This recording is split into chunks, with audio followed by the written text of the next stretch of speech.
Tantangan generasi muda ke depan ini di zaman Kaliuga, istilah konsep Hindu, globalisasi ini, satu, kita dihadapkan kepada permasalahan yaitu teknologi skip, media skip, finance skip, dan juga etnos skip, dan juga ideologi skip.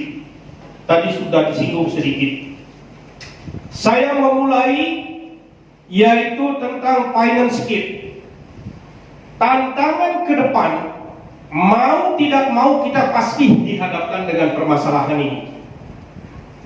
Mengapa saya katakan demikian? Sampai saat dan detik ini, Weda itu tidak pernah ada yang meleset. Finance skip, yaitu nanti uang itu akan banjir dari negara-negara superpower ini, negara powerful, negara perkasa yang kaya ini. Sasarannya adalah negara miskin atau setidak-tidaknya negara developing countries, negara yang sedang berkembang. Generasi muda ini harus mencermati lebih awal. Kenapa saya katakan demikian? Satu contoh nyata tanpa kita tidak sadari. Kalau negara punya utang, berarti yang bayar itu adalah kita. Rumah diam-diam kena pajak, tanah diam-diam kena pajak, TV diam-diam kena pajak, dan seterusnya. Itu semua kita dihadapkan, tidak ada istilah romantis, rokok makan gratis, tidak ada. Ini adalah tantangan. Honda masuk, Suzuki masuk, semua itu adalah pajak. Kita berbicara tentang keuangan. Oleh sebab itu, kalau generasi muda ini tidak sadar dan tidak tanggap, satu contoh, main-main ke rumah tetangga ada kulkas, kepingin kulkas, lalu apa yang terjadi? Kredit. Main-main ibunya arisan misalnya ke tetangga, melihat itu misalnya katakan spring bed, lalu ada pikiran miliki spring bed, kredit. Sudah tahu orang tua kayak P7, pagi pergi pulang petang penghasilan pas-pasan. Kalau semua kredit-kredit yang terjadi akibat gengsi, apa yang terjadi? Begitu kita datang, orang tuanya misalnya datang dari kerja, langsung kepingin supaya haus hilang, buka kulkas. Sebelum buka kulkas sudah ada teguran pertama, kredit. Akhirnya rasa haus hilang, apalagi dibuka, air dingin pun cuma 1 botol dan isinya kangkung doang. Akhirnya dengan harapan kita nikmat tidur pada spring bed, tapi bukan lagi teguran, tetapi peringatan. Ada ke kiri, kredit. Ada ke kanan, kredit. Kalau semua kredit ada ke atas, tengah lemeng, klik sehingga dipules alias tidak bisa tidur. Apa yang terjadi? Yang dulunya model itu bisa berubah menjadi tulang itu. Model yang saya maksudkan, mokoh bedel, ini akan berubah menjadi tulang dan kulit tulang. Akibat apa? Mikirkan kredit. Saya tidak ingin generasi muda kita mengalami bahaya karena faktor kredit ini. Makanya kita harus cerdas berpikir. Kita harus menjadi orang hebat. Dan kalian generasi muda harus menjadi tumpuan keluarga dan harapan bangsa yang betul-betul bisa menjadikan berkontribusi terhadap bangsa dan negara. Tepuk tangan dong.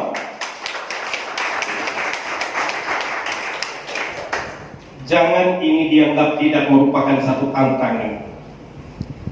Kalau besar pasak daripada tiang, itulah yang akan menyebabkan. Maka daripada itu kita sebagai generasi muda harus mampu mengatasi ini. Jadi tidak ada kalian yang dililit hutan sehingga menimbulkan kebangkrutan. Itu pasti. Saudara kita di Timor Leste secara umum sekarang, bahkan ASEAN tidak mau mengajak untuk menjadi ASEAN, Singapura terutama menentang. Sangat memprihatinkan. Tapi bagi orang yang cerdas, yang perkasa dan berkuasa, maka tabungannya masih banyak. Tetapi secara umum itu miskin.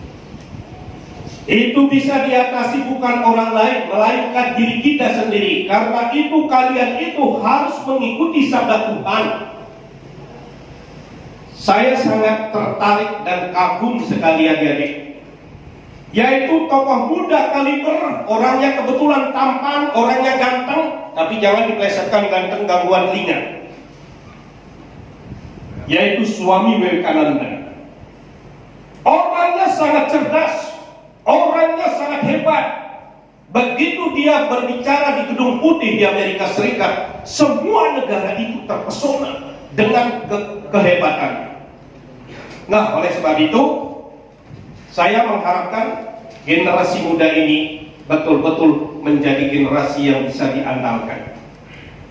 Tapi kalau kita ingin berhasil, Brahman bersabda di dalam Adhyaya 3 Sloka 3, Lokesmin Dwiwidanista Pura Paroktamayanaga Janada Yogina Sakyagam Karma Yogina Yogina. Sejak dulu kukatakan wahai anaga, hanya ada dua disiplin ilmu bagi cendekiawan dan disiplin kerja bagi yang giat. Artinya nggak ada manusia pinter tanpa belajar di zaman ini. Nggak ada manusia kaya kalau dia tidak bekerja keras seperti ini. Tadi sudah dikatakan oleh Tua Parisade, Adhyaya 3 Sloka 8, Niatam Kuru Karma Tuam Karma Jayohe Karmana Sariran Rapi Cadena Prasidit Akarmana. Bekerjalah kamu sesuai dengan yang ditentukan. Berbuat lebih baik daripada tidak berbuat. Tatkala tidak berbuat, untuk memenuhi kebutuhan hidup pun kita sangat sulit. Saya rasa ini adalah benar. Itu tantangan kita. Dan tadi juga disinggung sama Ketua Peradah Provinsi NTB,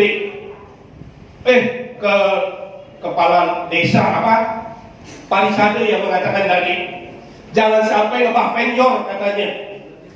Jangan sampai kita itu beralih keyakinan ini.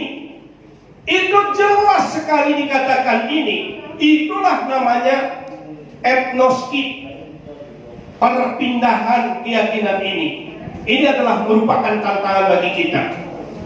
Generasi muda tidak boleh ada yang lebah penjor. Kenapa? Brahman bersabda di dalam Adhyaya 3 Sloka 32, yaitu etat aviasi yang ternalutiskan dimimatam sarwa jenala wimul danstan widinastan acetasa. Ia yang mencela ajaranku, ia yang menghina ajaranku, yang meninggalkan weda, mereka adalah orang bingung dan tidak punya keyakinan yang kuat. Karena dia orang bingung, karena dia tidak punya keyakinan yang kuat, sesungguhnya pintu neraka terbuka dengan lebar bagi orang yang bersangkutan. Saya tidak ingin kita menderita. Saya tidak ingin melihat adik-adik ini menderita. Karena itu kita harus melepaskan diri dari kebodohan itu. Swami Vivekananda mengatakan, judul bukunya yang saya baca itu Way of Life, Jalan Kehidupan. Di sana dia katakan kita harus bangkit dari kelemahan itu. Bangkit artinya kehidupan, kelemahan artinya kematian. Hal ini ditegaskan, kelemahan, kita harus bangkit dari kelemahan itu dalam bidang tekanan ekonomi. Seperti tadi saya katakan, kalau ekonomi kita gulem, golongan ekonomi lemah, jarang sekali ada yang bergaul dengan orang-orang yang gulem itu. Apalagi mau mampir teater ke Eropa, Kalau zaman sekarang tidak ada duit, itu sangat susah. Karena itu jangan kalian menghayal besok akan turun duit dari langit bagaikan embun di pagi hari. Itu nonsen, itu omong kosong kalau kita tidak bekerja keras. Nah, karena itu generasi muda ini saya harapkan kita bekerja keras, karena Brahman bersabda di dalam Atharva Veda Mandala 20 Sukta 18 Mantra 3, Icantim Dewam Sunwan Tamna Suapnaya Sprayanti Yanti Apranadap Atanra. Para dewa menyukai orang-orang yang bekerja keras. Para dewa tidak suka kepada orang malas dan gampangan. Karena itu sesuai dengan sabda Tuhan ini, kalian sebagai generasi muda yang begitu cerdas, tumpuan keluarga, harapan bangsa, tinggalkan kemalasan itu, karena malas itu adalah membawa penderitaan. Dan juga ditegaskan oleh Sadguru saya itu mengatakan, ignorance is the most important cause of sorrow. Sesungguhnya penderitaan itu disebabkan karena faktor kebodohan. Maka daripada itu, saya mengajak kepada generasi muda, tinggalkan kebodohan itu, lepaskan kemiskinan itu. Jangan sampai kebodohan dan kemiskinan melilit diri kita semua ini. Sebab saya mengajak, sedikit mohon perhatiannya, kalau kita benar-benar menjadi orang. Saya punya teman, saya berikan contohnya. Teman saya itu kayak bonsai, sampai 1 meter tak sampai. Saya masih lebih tinggi dibandingkan dia, tapi dia punya kelebihan. Begitu diputusi pacarnya, dia belajar dengan baik, dan dia pemecah rekor di SMA 1 Singaraja. Setelah itu ditawaran dari Australia, Amerika, dan dia kebetulan sekolahnya di Amerika. Datang-datang dari sana sudah lama tidak pernah bertemu. Saya terkejut, entah dari mana dia dapat nomor HP saya. Mr. Murba, ayo berkunjung ke rumah saya, katanya. Saya kaget, siapa? Akhirnya karena ajakan saya datang, begitu saya masuk sudah dia punya penjaga. Setelah saya duduk, saya kayak kerbau baru lepas, melihat serba mewah. Kebetulan rumahnya bertingkat, mobilnya mengkilat, uangnya berlipat-lipat, dan yang tidak kalah pentingnya, istrinya cantik memikat. Saya jadi cemburu. Saya duduk, dia datang, dia panggil, dia perkenalkan, "Mak," katanya. "Woi, timben gani orang mak-mak," saya bilang itu. Tapi penampilannya sudah beda. Kalau saya lihat, saya bandingkan dia, kepalanya saja dia kayak kubus yang belum selesai. Bibirnya kayak jajaran genjang yang belum perakat. Tetapi jenana pengenapannya jenius, sehingga begitu datang istrinya itu, apa yang terjadi? Dia celana pendek hitam lagi, putih mulus luar biasa. Hendak saya lihat, susah, yang namanya mata tugasnya melihat, ya kan? Kalau kita lihat terlalu dipelang, dipelototin, istri temen, Senin Kemis wajah anak saya waktu itu. Nah, itu artinya apa? Kalau lu jadi laki-laki, kalau sudah kaya, banyak uang, rumah bertingkat, mobil mewah, cari wanita yang cantik itu gampang. Tapi tidak tahu di Indonesia. Tapi saya yakin wanita kalau ditanya, kamu kalau Mbak suka dengan orang laki yang gimana?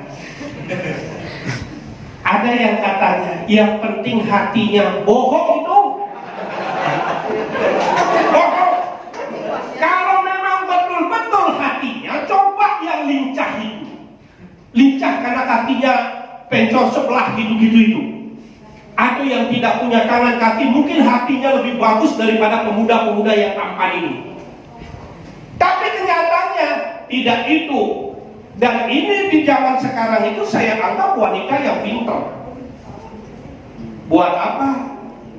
Saya punya siswa waktu SMP, semua guru meliriknya. Cantik itu itu gadis kampung, betul itu. Matanya lentik, bibirnya merah, hidungnya mancung, kulitnya kuning langsat, pakaiannya tipis merangsang. Yang disebut dengan macan gersang, manis, cantik, segar, merangsang. Apa yang terjadi? Tidak semua laki-laki bisa melakukan apa dengan dahsyat. Akhirnya dia itu cantik seperti itu, dia kawin, tidak tamat di SMA, maklum karena di bawah. Apa yang terjadi? Saya sengaja bertahun-tahun rindu dengan kecantikannya, tapi mengagumi boleh, bukan mesti memetik. Begitu saya melewati, dia menyambut, "Bapak," katanya, "lain sudah. Saya lihat mulai dia berubah. Yang dulu kulitnya kuning langsat itu berubah menjadi black sweet." Kenapa? Bilang jelu diangkat lampu gres dan tidak pakai sandal lagi. Saya lihat kakinya sudah kayak kaki bangle atau isen, pek-pek alias gepeng. Memang kalau kita berbicara itu, Indonesia beriklim tropis, 6 bulan musim hujan, 6 bulan musim kemarau. Untung musim hujan kuat nerekam, tapi kalau diajak beli sandal ke mall, belum, tidak ada cocok kaki itu dengan sandal itu karena sudah gepeng. Nah, adik-adik yang cantik begini, yang mulus-mulus begini kayak bidadari, kalau kakinya ingin tetap mulus, makanya jangan mudah tergoda. Kecantikan secantik apapun, kalau bilang jelu kita disemprot sama matahari yang tidak bisa diajak bersahabat, kuning langsat kuning itu bisa berubah menjadi black sweet. Nah, ini adalah tantangan kita. Maka daripada itu, saya yakin dan percaya adik-adik yang cantik-cantik ini, kita harus memiliki ilmu itu. Makanya knowledge, education, technology, and skill ini harus dimiliki oleh generasi muda. Mengapa saya katakan? Alasannya udah jelas seperti tadi. Buat apa? Kita hidup kan ingin enjoy. Coba, laki-laki maupun wanita, saya masih menyoroti ekonomi. Kalau kalian jadi BABU alias babu, atau jadi tukang batu, tapi jangan meremehkan tukang batu. Satu hari dari jam 8 sampai jam 4 sore itu hanya dibayar 150.000. Tapi kalau seorang profesor 2 jam memberikan materi, itu 5 juta uang saku, belum lagi dijemput, lebih awal jemput. Pagi Prof, pagi Mike, bukakin blok. Ajak dulu, kita main kode dengan rumah makan yang enak. Selesai makan, kita ajak ke hotel berbintang. Setelah itu kita jemput, sudah siap, memberikan ceramah 2 jam. Begitu juga pergi, ada cenderamata dan sebagainya. Tapi kalau kita jadi BABU, jadi tukang batu, datang sendiri, pulang sendiri, makan sendiri, begitulah nasibnya. Tepuk tangan dong.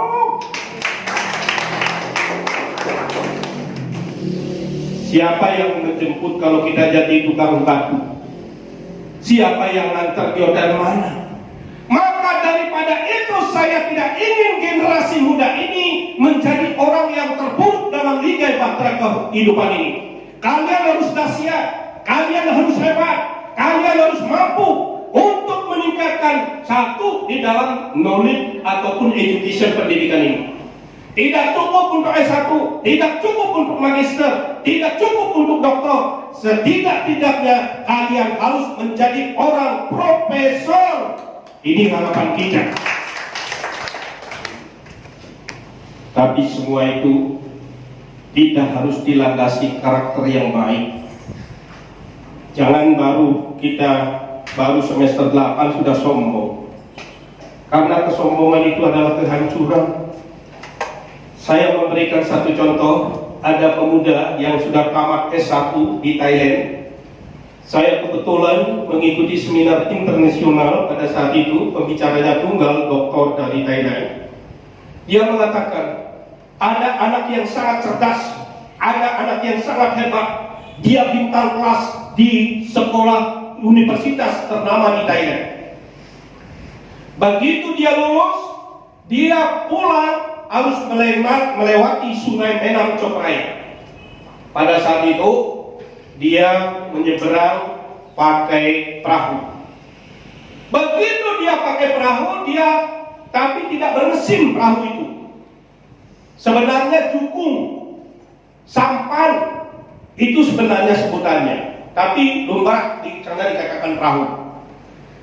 Pada saat setak kira-kira 10 meter, dia bertanya, wahai tukang perahu, kenapa di Timur Tengah terjadi perang atau banjir darah yang terus menerus seperti itu?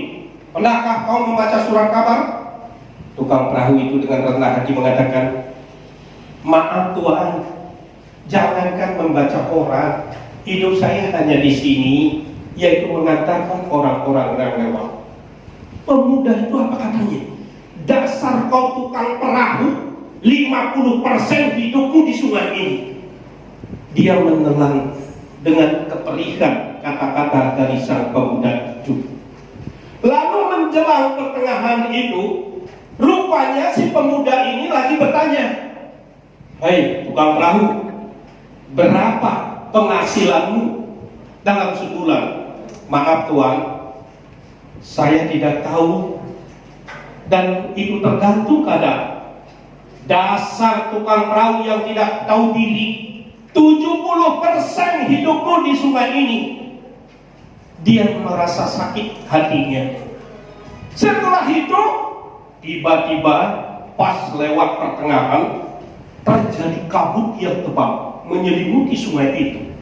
Tanpa disadari, perahu itu bocor dan berisi air. Maka tukang perahu itu bertanya, wahai anak muda, apakah kamu bisa berenang? Bagaimana saya bisa berenang, tukang perahu? Saya itu main HP, pulpen dan sebagainya. Itu saja kerja saya. Kalau memang demikian, anak muda, 100% hidupmu di sini. Akhirnya perahu itu tenggelam dan habis itu dia loncat berenang, sedangkan anak muda itu terus gini, dia goodbye, turun kayak botol dia, kayak batu. Itu artinya apa? Memang dia cerdas di satu sisi, tetapi akibat kesombongannya, akibat keangkuhannya, akibat egonya, maka dia hancur dengan sendirinya. Andai kata pemuda itu tidak hancur, andai kata pemuda itu tidak sombong, tidak ego, tidak angkuh, dilapisi karakter yang baik, dia pasti akan selamat. Mengapa saya katakan demikian? Di dalam konsep Hindu, di dalam Adhyaya 12 Loka 13, Adwesta sarwa putana maitra karuna dewasa nirmano niraham kara sama suka duka kesami, yang artinya, wahai umat manusia, jangan kamu sombong, jangan kamu ego, jangan kamu angkuh. Kamu harus mereka penuh cinta kasih dan jadilah orang-orang pemaaf. Ini adalah sabda Tuhan seperti itu. Oleh sebab itu, kehadiran saya yang pertama mengajak generasi muda khususnya perada yang di sini, kita jangan sampai sombong. Kita harus karakter kita baik. Kita harus menjadi contoh-contoh utama dan pertama, baik di keluarga maupun di masyarakat ini. Orang suci mengatakan, start the day with love, spend the day with love, Fill the day with love, end the day with love. This is why with God. Awalilah hari dengan kasih, lewatilah hari dengan kasih, isilah hari dengan kasih, sampai mengakhiri hari dengan kasih. Ini adalah jalan menuju Tuhan. Setuju kita melakukan karakter yang baik? Setuju. Sekali lagi setuju? Tepuk tangan untuk kita semua. Panitia, ngomong-ngomong ada 5 menit saya yang ngomong, berapa sih kasih waktu? Wow. Terima kasih. Itu adalah merupakan satu tantangan yang luar biasa. Itu adalah gambaran bagaimana kita hidup bisa bermasyarakat, bukan saja sekedar learning to know, belajar untuk tahu, bukan saja kita belajar learning to do, belajar untuk mengerjakan, tetapi yang lebih penting daripada itu, learning to be, jadikan diri Anda profesional dengan learning life together. Kita hidup di dalam masyarakat karena potensi-potensi kita bisa kita memberikan kesejukan. Rupanya sebagai pemahbat atau sebagai pengantar, mungkin ini yang dapat saya sampaikan. Untuk selanjutnya, rupanya sangat perlu kita isi dengan diskusi. Setuju? Oke, terima kasih. Saya akhiri dengan prasanti. Om Santi Santi Santi Om.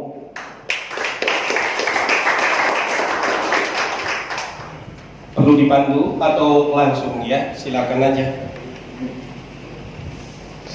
Sekarang masuk sederhana dan dasar. Bagaimana caranya kita menjadi orang yang pemaaf dan juga orang yang selalu rendah hati. Ini Terima kasih. Langsung aja saya jawab ya supaya tidak lupa ya. Satu pertanyaan, satu kita jawab.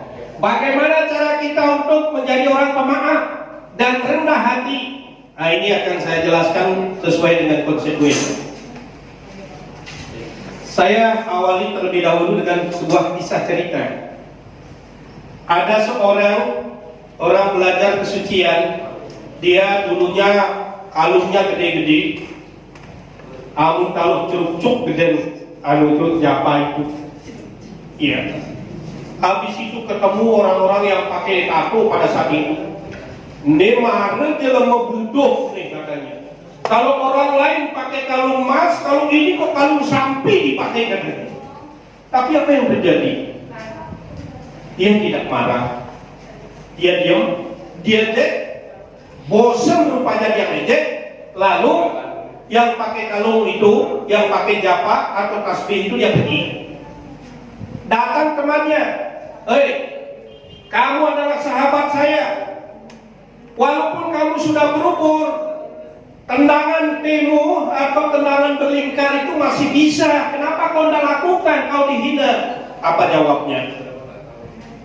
Orang itu menjawab begini, kalau kau dikasih kado, kemanakah larinya kado itu? Kalau kamu menolak, tentu dia memberi. Itu artinya sebenarnya kalau kita dihina sekalipun, dicaci sekalipun, kalau kita tidak melawan, dia sesungguhnya orang baik tinjauan kacamata rohani. Mengapa? Karena dia mengambil karma buruk kita. Mungkin dalam hidup ini pikiran, perkataan, perbuatan kita itu pernah keliru terhadap orang lain. Dengan orang yang melakukan seperti itu, maka kita akan terbebas dari karma buruk itu. Orang yang menghina itulah yang mengambil karma buruk itu. Itu yang pertama. Nah, caranya sekarang supaya kita rendah hati, ada trik atau kuncinya. Satu, tekunlah kita melakukan sembahyang. Ini akan dapat mengerem emosi ego kita. Dan dalam 1 bulan ada Anggara Kasih dan Purnama. Usahakan dapat mandi dengan air kumkuman, istilah Balinya, mandi bunga. Ini akan larinya ke sukma. Usahakan trik yang ketiga, kalau tidak Senin atau Kemis, Anda berpuasa atau hari-hari suci keagamaan atau hari kelahiran Anda, ini juga akan menenangkan pikiran itu sehingga kita tidak mudah terpancing emosi. Mengapa? Karena di dalam Chandogya Upanishad 4.2 ini dengan biasanya selalu mencerna, lalu dia tidak mencerna, maka larinya ke otak, daya ingat kita lebih tajam, dan pikiran itu lebih tenang. Kita selalu berpikir sebab akibatnya. Mengapa pikiran itu tenang? Ini terungkap di dalam Adhyaya 17 sloka 16. Mana prasada saumyakon maunam atma winigraha bahwa samsudir edietat tapo manasam uciate. Pikiran tenang, jiwa bersih, dan mengendalikan indria. Itulah orang suci kita menyerukan kepada dunia. First of all, mention a Christ control over his senses, nihilation anything that is evil. Make every effort to be away from evil. Only there will spiritual power grow in you more and more. Artinya, pertama-tama kita harus mengendalikan indria itu sedapat mungkin, tidak melakukan segala macam bentuk kejahatan. Hanya dengan demikian spiritual kita bisa tumbuh dan berkembang. Saya rasa itu yang harus kita lakukan. Dan kalau kita baca Chandogya Upanishad 3.2, Udyakin nasti dari jam japato nasti patakom maune cakalahon nasti jaga ratu baliyam. Artinya tidak ada kemiskinan kalau kita betul kreatif, ulat tekun, disiplin kerja. I must do my responsibility. Saya harus tanggung jawab terhadap beban yang diberikan kepada saya. Dan tidak ada musibah kalau Anda berhati-hati. Dan tidak ada malapetaka kalau kita rajin melakukan japa. Apakah Om Namah Shivaya, apakah Om berbuah suat dan sebagainya, itu tergantung keinginan Anda. Karena dewa manapun yang kita puja, dewa itu akan memberikan pertolongan. Dengan demikian, sesuai dengan Sara Samusaya 2, manusam sarwabutesu wartante subah sube asubesu subesu wewekarayet.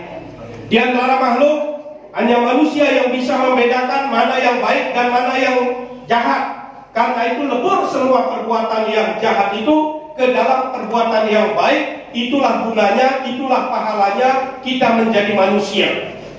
Dan juga disambung Sara Samusaya 7, karena bumi ria Brahman pala bumi rasong mata ikaya kurute tanpa tropa hujati. Kesempatan Anda hanya ada di dunia ini sekarang. Anda berbuat baik atau berbuat buruk, hasilnya kita terima di akhirat. Setelah itu dilahirkan kembali. Apakah Anda kelahiran neraka juga atau surga juga?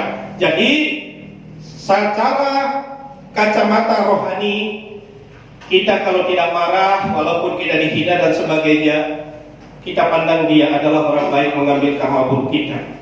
Kuncinya caranya kita harus berlatih, yaitu tetap memuja kebesaran Rahman dalam manifestasinya sebagai para dewa. Salah satu yang dia lakukan juga kita berpuasa. Yang kedua, kita itu memahami tentang Weda. By chanting the Vedic which very sacred one get notice. Anda membaca saja Weda itu sudah bahagia, apalagi Anda melaksanakan itu, Anda menjadi orang yang the best atau menjadi orang yang baik. Terima kasih pertanyaannya, tepuk tangan.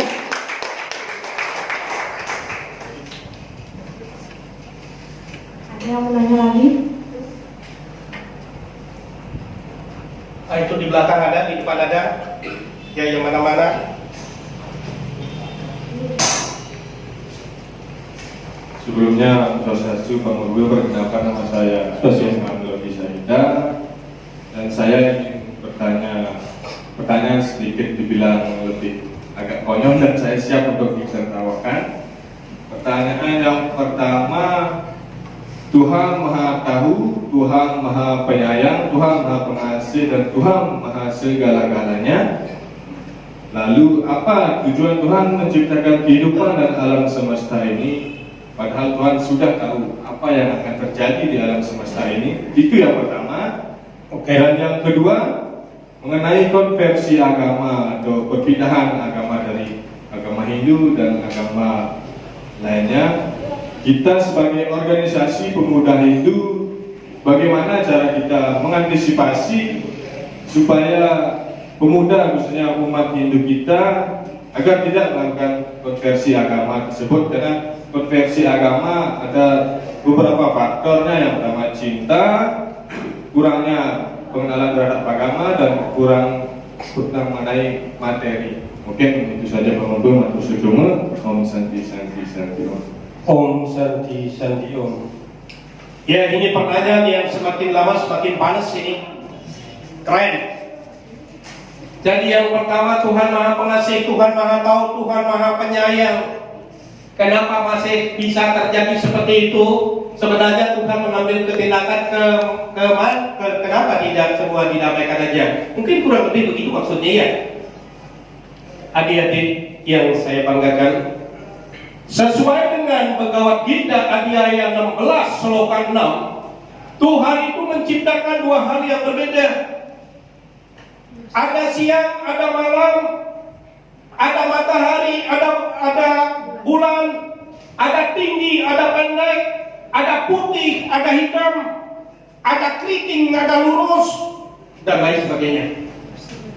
Itu memang sudah takdir Tuhan. Tetapi dengan diciptakan dua hal berbeda ini, itu adalah diberikan kesempatan kita untuk kita berlomba-lomba dalam kehidupan ini, terutama berlomba-lomba dalam kebajikan. Satu contoh, kita melihat lampu stopan itu ada kuning, artinya siap-siap, hijau artinya jalan, merah artinya berhenti. Kenapa diciptakan itu? Supaya ada kesadaran kita. Tapi kalau kita nyelonong begitu saja, kalau terjadi sesuatu dan lain hal, tabrakan dan sebagainya, di sanalah resikonya kita. Tapi sebagai orang yang taat berlalu lintas, tentu dia memperhatikan hal itu. Ini pun juga dalam hal kebajikan. Kalau Tuhan misalnya memberikan semua baik itu, ya mungkin tidak ada tempat di surga penuh, maka daripada itu dia mengklasifikasikan itu adalah tergantung manusianya. Sekarang kita ingin masuk surga atau masuk neraka? Kalau kita ingin masuk surga, kita ikuti pikiran, perkataan, perbuatan dalam konsep Hindu yang dikenal Tri Kaya Parisu. Sudah, pikiran itu kenapa harus disucikan? Tadi saya katakan dari ayat 17 sloka 16, mana prasada saumyatwam mano atma winigraha bahwa samsudit etietat tapo mana sampuciati. Pikiran kita harus tenang, jiwa kita harus bersih, mengendalikan impian. Dari kata-kata ayat 17 sloka 15, anu duega karamat yang setia prahitam saiwawan manam uciate. Berbicaralah yang benar, berbicaralah yang jujur, berbicaralah yang dapat dipercaya, sehingga dan membiasakan membaca pustaka suci Weda. Dari perbuatan, Brahman bersabda dalam Adhyaya 17 sloka 14, Dewa Dwija Guru Praja Pujanam Saucam Arjam Brahma Carya Maharsi Asya Sariam Tapak Uciate. Wahai umat manusia, tatkala ingin kamu tenang, damai, pujalah para dewa, pujalah orang suci, pujalah kebenaran, pujalah keadilan. Kalau ketiga bentuk ini kita tata, ini kita lakukan, kita akan menjelas menjadi mendapatkan ananda kebahagiaan yang abadi, santi kedamaian di dunia maupun di akhirat, sesuai dengan tujuan agama Hindu, moksartam jagat hidayah hidayah. Tuhan bisa saja kalau ingin menghapus semua dosa, tetapi dia Tuhan itu adil, memberikan pelajaran untuk diketahui oleh umat manusia. Kalau melanggar aturan hukum, norma agama dan hukum norma negara, ini loh akibatnya, dipenjarakan. Dengan harapan yang lain bisa berpikir dengan cerdas, oh saya tidak melakukan pelanggaran, karena ini akibat yang terjadi kalau saya melakukan pelanggaran. Itu Tuhan itu Maha Pengasih, apa saja bisa dikehendaki. Makanya sampai ada pertanyaan, kenapa kita harus melakukan persembahan? Tuhan itu kan bisa mengambil yang terbaik, bisa. Tetapi yang menjadi penilaian prioritas yang utama, ketulusan hati kita. yang mempersembahkan yang terbaik kepada Tuhan, awi genap ini akan mendapatkan pahala yang luar biasa. Itulah lebihnya kita selaku umat Hindu. Itu jawaban yang pertama. Yang kedua, ini apa yang harus dilakukan generasi muda, khususnya peradah ini, menyikapi tentang konversi agama ini. Kalau secara rohani, secara sabda Tuhan, tadi sudah saya katakan, di ayat 3 Sloka 32 itu, yaitu Abisyato nanu distaki mimatam sarwajanana wimuldan stan widinas stan acetasa. Orang yang meninggalkan dharma beda, orang yang mengkhianati ajaran ini, dia itu adalah orang bingung dan sesat. Tentu dia itu adalah tersiksa. Kita tidak ingin saudara-saudara kita tersiksa dan melarat di akhirat nanti. Karena itu sudah sepantasnya peradah mengambil tindakan sesuai dengan keputusan Parisades. Satu, sering-sering mengadakan dharma wacana, sering-sering mengadakan dharma tula, lakukan tirtayata perjalanan suci supaya dapat anugerah dari Tuhan, selalu berpikir tenang. Ketiga, keempat, kita lakukan dharma santi atau pertemuan, dan keempat, dharma sadana. Kesemua ini kalau dilakukan dengan penuh kasih, maka tidak ada niat untuk kita meninggalkan orang tua yang begitu 9 bulan mengasuh kita dengan penuh kesengsaraan. Kita tidak sampai akan mengkhianati orang tua kita seperti ini. Oleh sebab itu, saya yakin peradah mampu menyikapi itu, karena Anda punya pikiran-pikiran jitu ibaratkan ilalang yang begitu tajam. Beda dengan kami yang sudah tua bagaikan matahari, yang sudah melintasi lewat garis khatulistiwa alias ngeyel ke barat, yaitu menuju Balikpapan alias seperti mati sebentar lagi. Maka daripada itulah kami berharap generasi muda ini mampu mengantarkan sebagai garda terdepan untuk mencapai tujuan moksatan jagat kita yang kita mahu. Tepuk tangan untuk itu.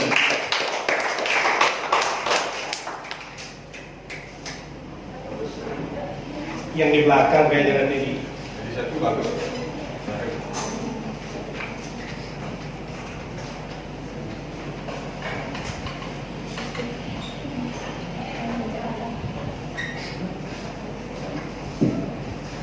Ya, sebelumnya Om Swastiastu.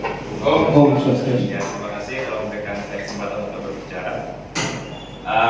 Menanggapi pertanyaan pertama Bapak terkait dengan Tuhan ini maha mengetahui dan lain sebagainya. Ada dosen agama saya pernah menyatakan bahwa kehidupan ini dibuat karena permainan Tuhan atau lila. Dan juga saya pernah membaca di Bhagavad Gita, memang kehidupan ini sebenarnya adalah lila atau permainan Tuhan. Nah, pertanyaannya, apakah kehidupan ini benar-benar permainan Tuhan? Apakah kita dipermainkan atau seperti apa? Itu sepertinya pertanyaan untuk orang-orang yang awam. Itu pertanyaan saya pertama. Kemudian terkait dengan pertanyaan kedua, yaitu konversi agama, saya menyambung pertanyaan dari Pak Ketua Kecamatan Santubaya. Bagaimana ketika ada teman yang 99% ingin berpindah agama dari agama Hindu ke agama yang lain? Dia menginginkan atau mencari saran kepada kita, dan apa yang harus kita sarankan kepada mereka agar dia tetap di agama Hindu. Seperti itu. Ya itu aja. Terima kasih. Om Santi Santi. Om Santi Santi Om. Bagus yang saya langsung tanggapi. Sebenarnya ini kalau kita berbicara dalam konsep rohani, itu sebenarnya dunia ini adalah dunia fana, dan ini adalah lila atau dikatakan oleh para spiritual, yaitu adalah permainan Tuhan. Nah, kita ikuti saja permainan Tuhan. Tuhan memberikan kita di dalam bermain itu, Dia sudah memberikan rambu-rambu, ukuran-ukuran, batasan-batasan, mana yang boleh dilakukan, mana yang tidak boleh dilakukan. Kenapa? Itu karena kita mempunyai suatu konsep ketauakalan yang disebut dengan otak itu. Nah, makanya lila permainan Tuhan yang begitu indah, memang kita sambut dengan keindahan itu. Keindahan itu apa? Seperti tadi kan saya katakan, kita harus mengikuti permainan itu dengan menjunjung tinggi, yaitu satu, di dalam Trivita Karana sekarang saya ambil. Kalau tadi Tri Kaya Parisuda kita sudah menjaga. Satu, hubungan manusia dengan Tuhan ini betul-betul kita anggap sebagai kewajiban. Dalam ayat 17 Sloka 11, apalan kasih beriannya wini drestoya ijayate yastai wak eweti mana sama daya satwika. Apabila kita melakukan misalnya upacara itu, kita pandang sebagai tugas dan kewajiban kita, itulah yang disebut satwika, itulah yang disebut dengan utama. Maka daripada itu kita ikuti permainan itu. Caranya bagaimana kita begini melihat, mungkin kita belum golongan ekonomi lemah, kita tidak mampu misalnya memberi cadang pejati dan sinar. Anda sudah diberikan rambu misalnya baca di dalam Ragweda Mandala 1 Suka 1. Om Agni Mile Purohita Miyajan Yas Amri Tembo dalam Ratna dalam aku puja Agni sebagai pendeta utama, sebagai saksi dupa itu untuk kedekatan kita dengan Lasaria, ketulusan itu, awi genam doa kita juga akan diterima. Kalau kita tidak memiliki dupa, hanya kita memiliki katakan japa, di dalam pegawai kita dia 10 Sloka 25, Maharsi berguru semi giram ekam aksaram jenara japaya jasmi setawakanam Himalaya. Aku adalah bergu di antara Maharsi, aku adalah Omkara di antara aksara suci, aku adalah japa di antara yajna, dan aku adalah Himalaya di antara benda mati. Dengan berjapa saja kita melantungkan kebesaran Brahman, itu pun juga luar biasa pahalanya. Kalau kita kebetulan punya rezeki, tadi dapat di mana dan sebagainya dengan cara baik, walaupun kita hanya bunga buah, kita persembahkan sesuai dengan ayat 9 Sloka 26. Patrang puspam palam toyong yamabikya para jadi uparitam asnami prayata kemana.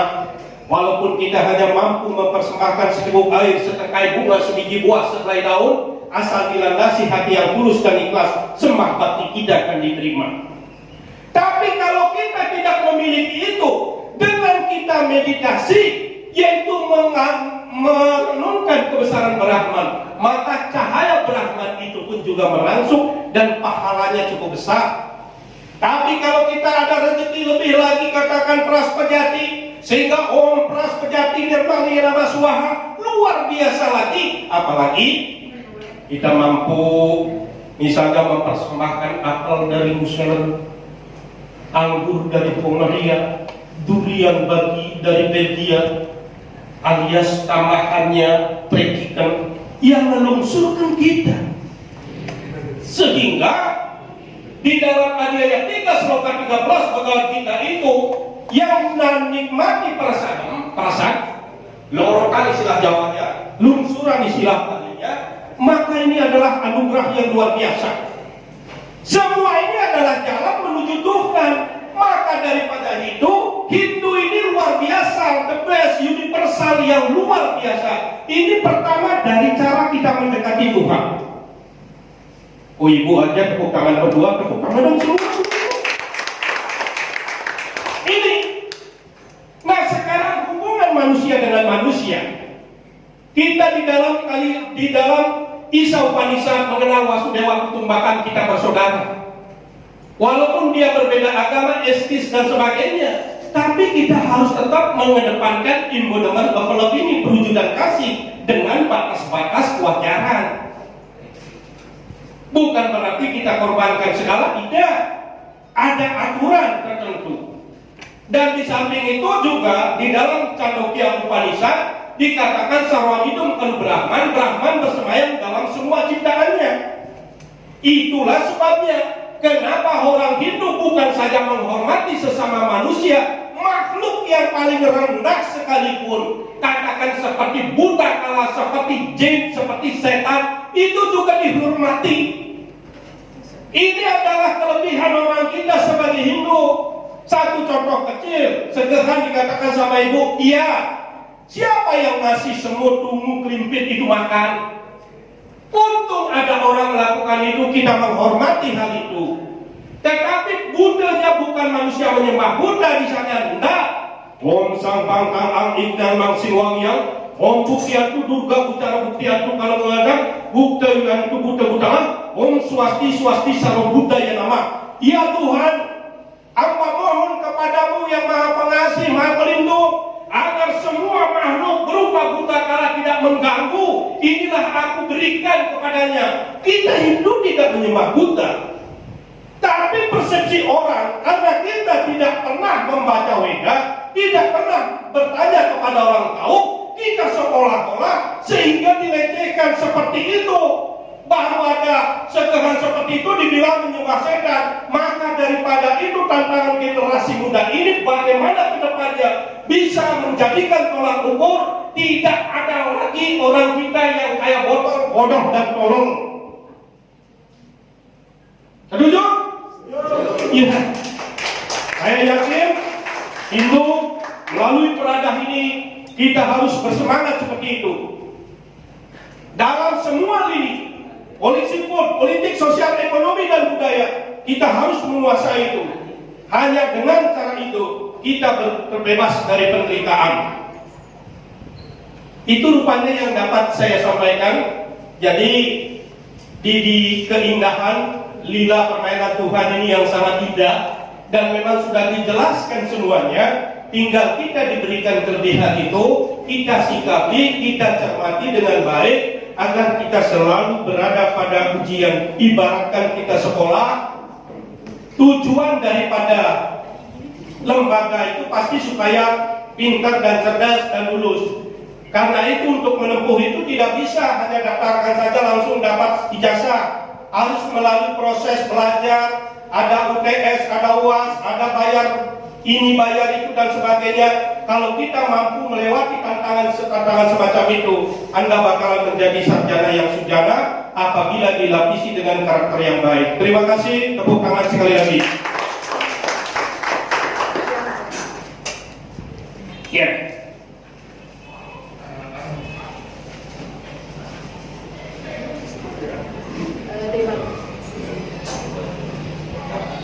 Terima kasih atas waktunya yang dari WHDI Kecamatan Sandubaya, yang sendiri dari Dali ke Pak, dari Jawa,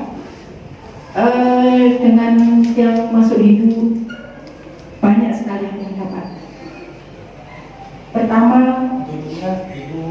Nasrani, ya, Nasrani. Sering yang maaf biasa tinggal di komplek, kadang-kadang juga suka mendengarkan ada khotbah dari salah satu keyakinan. Karena di Hindu kita melakukan saja, tidak pernah memikirkan pahala.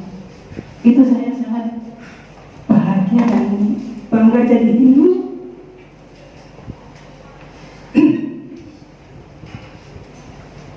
Dan saya memang sering membaca buku-buku tapi belum begitu tuntas.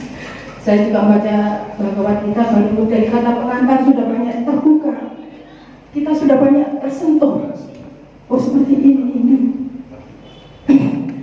Pertama yang ingin yang tanyakan Pak, pernah saya mengikuti Dharma Wacana di Bali TV bahwa melakukan seperti Trisandil itu kita dilakukan 3 kali. Bagaimana itu supaya tidak menjadikan beban untuk kita, karena kita juga sebagai manusia biasa banyak sekali kekurangan. Karena di sana dicantumkan bahwa yang pagi itu dari jam sekian sampai jam sekian, yang siang sampai sekian, yang sore jam sekian sampai sekian. Dan itu pun dilakukan di mana? Apa bisa habis Trisandil langsung dilakukan panju sembah? Nah, itu yang saya tanyakan. Yang ingin saya tanyakan, bagaimana jika kita umpama tidak melakukan Trisandil, tapi kita melakukan sembahyang yang berkualitas, bukan dengan kuantitas? Apakah kita tidak melakukan kesalahan? Ya, saya hanya yang kedua, sering mungkin Bapak di kompleks CPN mungkin ada juga seperti Banjar. Kadang orang diajak untuk pergi ke pura, ada yang menjawab seperti ini, siapa yang melakukan dia akan dapat. Itu pasti saya rasa, karena kita yang melakukan. Dan akhirnya kita belajar dari membaca-baca ini ke tidak pernah memikirkan orang lain, bahwa saya melakukan saja. Dan kita juga tetap memohon pada Tuhan agar semua makhluk yang terbuka pikirannya bisa bergabung dengan kita. Yang rasanya kemarin Ampura, mungkin pertanyaan saya apa tidak sesuai dengan hanya saya lihat dari kacamatanya. Ibu siapa? Bu Enda Rosalina. Itu semua Om Santi Santi. Om Santi Santi.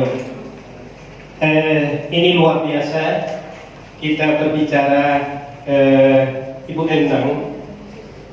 Jadi yang pertama di dalam tuntunan Pustaka Sepeda kita menghormati semua ciptaan Tuhan.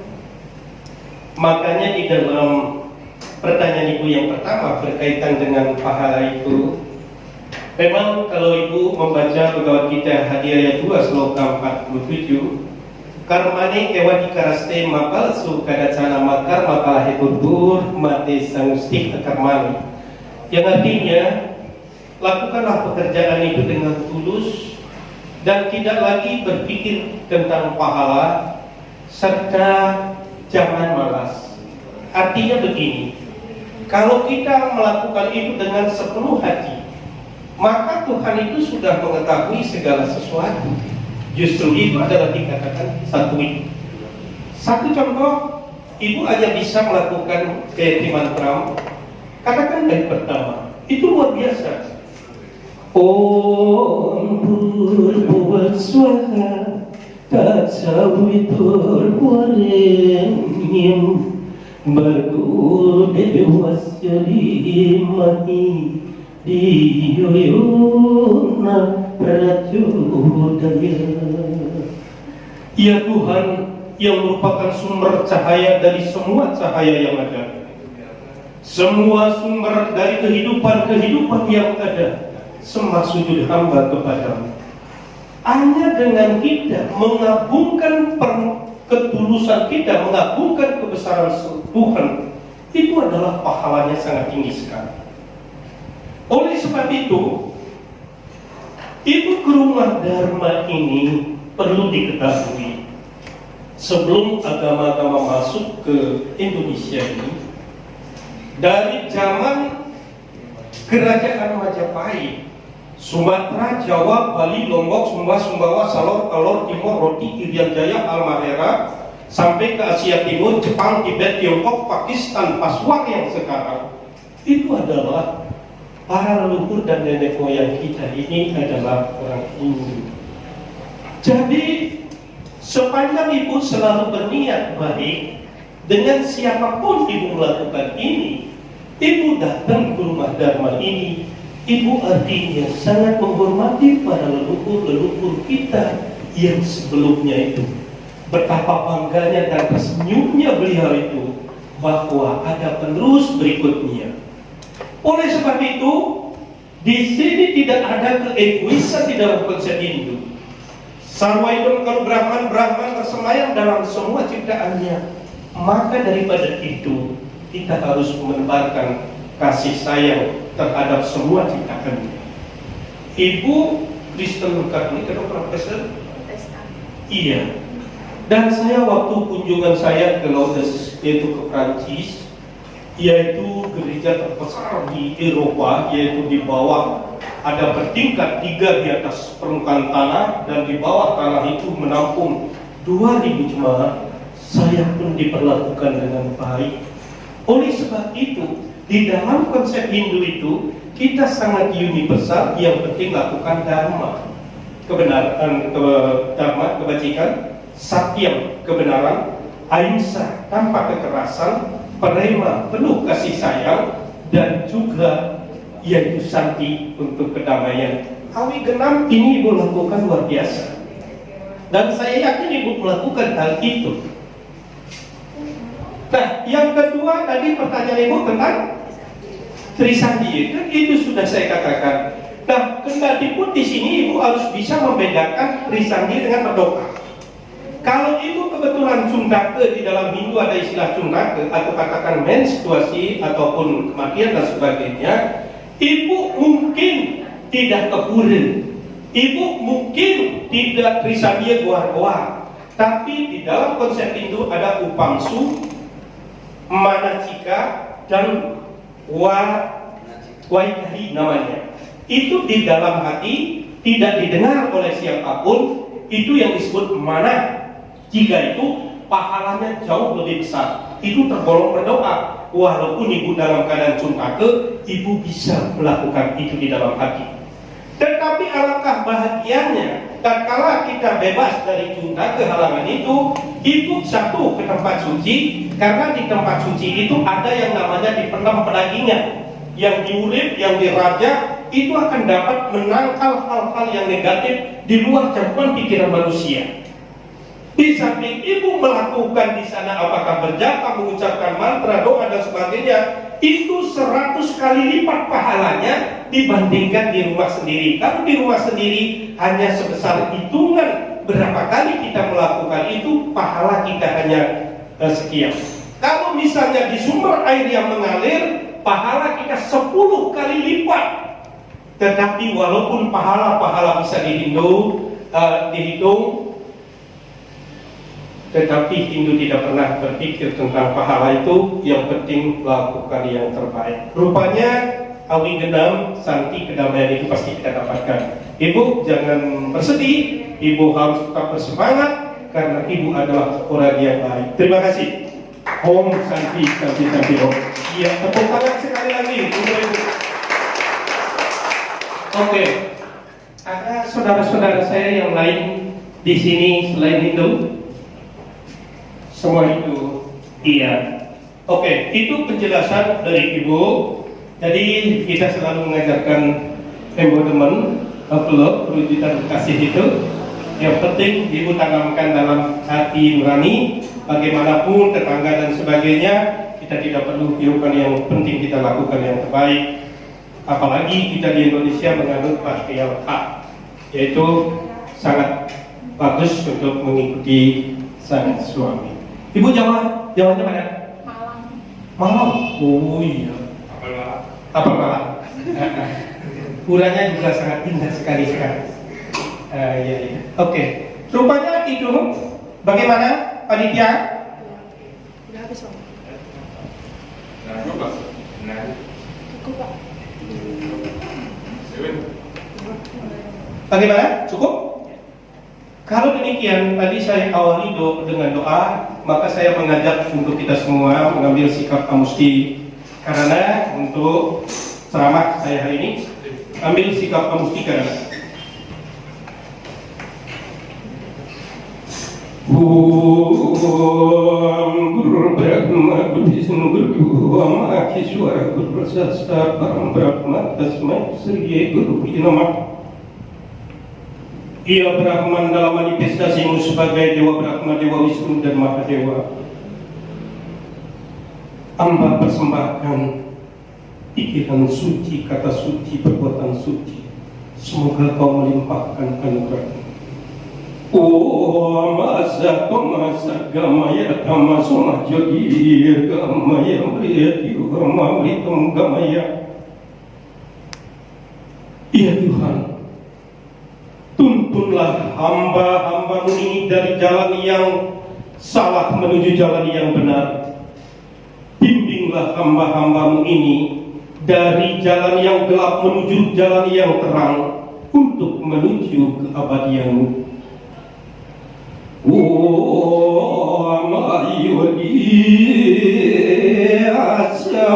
Wadi Pranyan Sim Dharma Santano Sabdo Didapum Yawan Satu Temeru Kangga Makita Janda Kegaganat Bawet Wijayam Bawet. Ya Brahman, Tuhan yang Maha Pelindung, Maha Pengasih, lagi pula Maha Penyayang. Hamba duduk dengan tenang di sini memuja keagunganmu ya Brahman. Sepanjang sungai Gangga mengalir dengan derasnya, sepanjang gunung Himalaya berdiri dengan tegak dan kokohnya, sepanjang bintang-bintang menghiasi cakrawala, selama itu hamba sembah sujud kepadamu, limpahkan anugerahmu kepada hamba-hambamu ini. Terima kasih. Kita akhiri dengan prasanti. Om Santi Santi Santi Om. Satu pesan lagi saya katakan setelah kita keluar dari tempat ini, kita selalu menebarkan kasih. Karena orang kasih, Brahma bersabda di dalam Adya 4 sloka 8, Paritarnaya Zadunam Winasaya Chaduskritam Dharma Sampanartanaya Sambawami Yuge Yuge. Tuhan akan melindungi orang satu, orang baik, orang suci. Tuhan melindungi hakikat dharma dan kebenaran, dan Tuhan akan menghancurkan segala macam bentuk kejahatan. Bunga mawar, bunga melati tidak bisa ditawar. Peradah pasti untuk mereka